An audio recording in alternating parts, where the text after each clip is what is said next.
स्वभाव कवि गंगाधर मेहेर जयंती पालित प्रगतिवादी भागीरथ थिले रघुनाथ दास चंद्रशेखर सहरर अन्यतम साहित्यानुष्ठान कल्चरल एकाडेमी तरफरु स्वभाव कवि गंगाधर मेहेर जयंती पालन अवसर में काव्य कविता दिवस पालित हो जाइछि।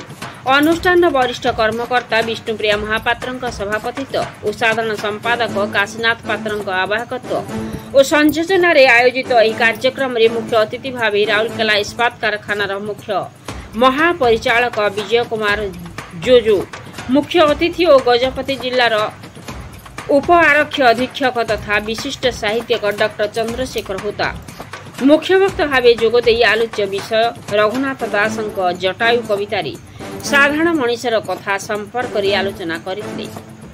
एही अवसर में आलोच्य विषय संपर्क आलोचना कर डॉक्टर होता वक्तव्य कहले जे प्रगतिवादी भागीरथ थिले रघुनाथ दास। रचित जटायु एक सफलतम कृति। रामायण रे दर्शाଯାଇଥିବା जटायु पक्षी को से अन्याय अनीति को प्रतिरोध करथिबा एक प्रतिस्वर रूपे अभिहित करथिले। रामायण रे प्रथमे जटायु सहित होइथिबा निजर डेना छिड़ी जिवा सत्ते संग्राम जारी रखिथिबारु तांकु संघर्षर स्वर बोली कवि मत दैछंती बोली कहिथिले। रघुनाथଙ୍କ कविता पद्मतोला बाटोई शताब्दीर कथा आदि रे गाँर लोक माने किपरि शोषण और कोषणर शिकार से संपर्क अति मार्मिक भाव से रचना करथिले। सेहीपरि तांको कवितारे वैज्ञानिक और परीक्षा धर्मी बेस परिलक्षित होइछि बोली डॉक्टर हुता मत रखिथिले। मुख्य अतिथि श्री जोजो अनुष्ठान एभली कार्यक्रम को प्रशंसा करने सह साहित्यिक जययात्रा और एथिरे राउरकेलार सहभागिता को प्रशंसा करथिले। प्रारंभ में सभापतित्व करिथिबा श्रीमती महापात्र स्वागत भाषण और साधारण संपादक श्री पात्र अतिथि परिचय सह कार्यक्रम को आभिमुख्य संपर्क वक्तव्य रखिथिले।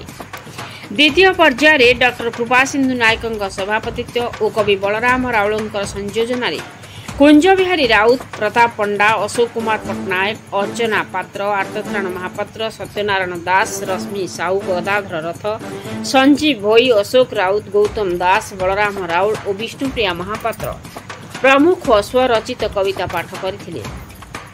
अन्यमानक मध्य शिक्षाविद प्रशांत कुमार पति, प्रभात मल्लिक, डॉक्टर सुमन दत्त, राजीव पाणी, चंद्रशेखर सतपथी, विचित्रानंद साहू, सुस्मिता महापात्र, प्रफुल्ल सामल, काशीनाथ नंदी, सत्यव्रत दास, गीताराणी बेहेरा, रमेश चंद्र पात्र, किशोर चंद्र दास, अरविंद पात्र, राधामोहन नायक, श्रीधर सुना, प्रहलाद दास, गगन बिहारी धळ, आलोक बोस, बबिता महापात्र, आश्लेषा अभिलिप्सा पंडा, शरद दास, गंगाधर पुहाण, त्रिलोचन स्वाई, अंगुरबाला परिडा, सुशांत नायक प्रमुख उपस्थित थिले। राउरकेला कुंज बिहारी राउत रिपोर्ट मसीहा न्यूज। आपण मसीहा न्यूज रो यूट्यूब चैनल को सब्सक्राइब कलेनी कि जदि करि नाहंती एबे करि नियंतु। एहा सह मसीहा न्यूज रो फेसबुक और ट्विटर पेज को लाइक और फॉलो करंतु।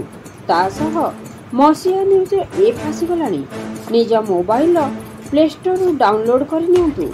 जय जगन्नाथ। भली गोटे सम्रांत प्रगतिशील अनुष्ठान राउरकेलार से आज काव्य कविता दिवस गंगाधर मेहेर जयंती उपलक्षे जो अनुष्ठित होता से योगदान कर बहुत आनंदित एवं मते ये आमंत्रण कर मो कर्मरता बहुत स्वागत जनाऊँ। आज आलोचनार विषय थिला विशिष्ट प्रगतिवादी कवि रघुनाथ दास काव्य कविता उपर आलोचना। से जटायुर कवि भाव में बहुत मात्रा प्रसिद्धि लाभ कर जो श्रेणी चेतना संघर्ष जो मनीष पढ़ियार कथा जो गद्य रचना प्रबंध आलोचना सब ओडिया साहित्य को बहुत रुद्धिमंत कर अस्मितार विनिर्माण रे कवि रघुनाथ दास गोटे बहुत बड़ भूमिका ग्रहण करिसेंती। आमे तांको गौण कवि हिसाब से केतेबेले मध्य गणना करिवा नहीं। गुणात्मक दृष्टि बहुत बहुत बलियान तांकर रचना जदिओ परिमाणात्मक दृष्टि से स्वल्प लिखिसेंती किंतु गुणात्मक निराजना बहुत मात्रा तार उत्कर्ष रही। मु समस्त आह्वान करुच्ची आसंतु ये प्रगतिवादी धारा रघुनाथ दास को पढ़ंतु जानतु एवं तांकर जो रचना को अनुभव करंतु। धन्यवाद। धन्यवाद सर। ऋतकर धार जाली पड़ी दिए आज प्रतिटी घटक ଯେବେଠାରୁ ଦେହଲୁତା ପତ୍ର ସବୁ ନେଲେଣି ଉତାରି ଦେଶ ଆଉ ଦେଶ ନାହିଁ ହେଲାଣି ମଶାଣି। ଯେବେଠାରୁ ଦେହଲୁତା ପତ୍ର ସବୁ ନେଲେଣି ଉତାରି ଦେଶ ଆଉ ଦେଶ ନାହିଁ ହେଲାଣି ମଶାଣି। ରାତ୍ରି ନୁହେଁ ସୂର୍ଯ୍ୟାଲୋକେ ମାଳ ମାଳ ଡାହାଳ ଶୃଗାଳ ମାଂସ ଲୋଭେ ରାସ୍ତାଘାଟେ ଉନ୍ମତ ହେଲେଣି। କବିତାରେ ସେ ଗରିବ ଆଖିରେ ସ୍ୱପ୍ନ ଦେଖାଇଛନ୍ତି, ତାଙ୍କର ସ୍ୱପ୍ନଭଙ୍ଗ କଥା କହିଛନ୍ତି, ରାମ ରାଜ୍ୟ କଥା କହିକରି କଂଗ୍ରେସ ବାଲା ଏବଂ ଆମର ଇଂଲିଶ ବାଲା କେମିତି ଏକ ସେ କଥାକୁ ବର୍ଣ୍ଣନା କରିଛନ୍ତି। ଖଜୁରୀ ଗଛ ବାଟୋଇ ଘର ଢିଙ୍କି ଆଦି କବିତାରେ ସେ ବହୁତ କଟାକ୍ଷ କରିଛନ୍ତି ସେ ଆମ ସମୟର ସିଷ୍ଟମକୁ। ଏବଂ ଅଗଷ୍ଟ 15 ଅନ୍ୟାନ୍ୟ କବିତା जो तांकर अगस्त 15 1947, अगस्त 15 1948, अगस्त 15 1949 से तीनटा दीर्घ कविता लिखिं। विद्रोह 1947 बहुत खुशी हो जाती कवि, किंतु 1948 को आसला बेलू तांकर से जो स्वप्न तांकर से जो उल्लास सेटा मौड़ी जाइए। 1948 अगस्त 15 से दुखित मनरे व्यग्र मनरे कही उठी जे नाई नाई आम जो स्वाधीनता आशा करते से स्वाधीनता या नुह, मुक्तिकामी मनुष्यर संग्राम केवल शेष हुए ना। मुक्तिकामी मनुष्यर केवल